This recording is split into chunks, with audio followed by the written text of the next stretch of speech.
রাজ্য নস্করের তৈরি অবৈধ নির্মাণ ঘিরে ক্রমেই উত্তেজনা পারদ বাড়ছে। নির্মীয়মান বহুতলে চালানো হয়েছে বুলডোজার। তারপর থেকে ক্ষোভে ফুঁসছেন স্থানীয়দের একাংশ। সূত্রের খবর, লক্ষ লক্ষ টাকা খরচ করে ফ্ল্যাট কিনেছেন তারা। এদিকে 2 দিন ধরে বেলেঘাটার প্রমোটার রাজু নস্করের তৈরি বেআইনি বহুতলগুলি ভাঙা হচ্ছে।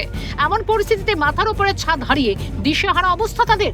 অন্যদিকে কলকাতা পুরসভার শুনানিতে ডাকা হয় আজ রাজু নস্করের তৈরি করা বেআইনি নির্মাণে বসবাসকারী বাসিন্দাদের। সেই মতো মঙ্গলবার প্রয়োজনীয় কাগজপত্র হাতে নিয়ে শুনানিতে যান বেআইনি নির্মাণে বসবাসকারী বাসিন্দারা। ফার্স্ট নোটিশ এসছে আমাদের যে এই বাড়িটার একটা ইলিগাল কনস্ট্রাকশন আছে, এইটা দিয়ে স্টপ ওয়ার্কিং এর নোটিশ এসেছে। এইটাই। তারপরে তো এই পুলিশ ইন্টিমেশনের একটা নোটিশ আসে, আর আজকে এসে পরশুদিন এসেছে আজকে হিয়ারিং এর নোটিশ। কতদিন ওখানে থাকছেন? বেশি দিন না, এই 2-3 মাস হলো। হ্যাঁ, রাজু নস্কর।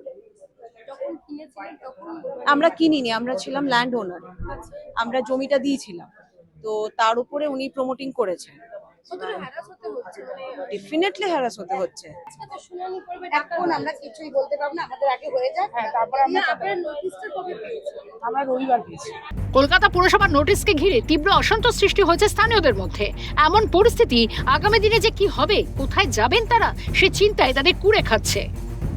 ক্যামেরা জনি মণ্ডলের সঙ্গে দীপঞ্জনা শাহর রিপোর্ট, কালকট নিউজ।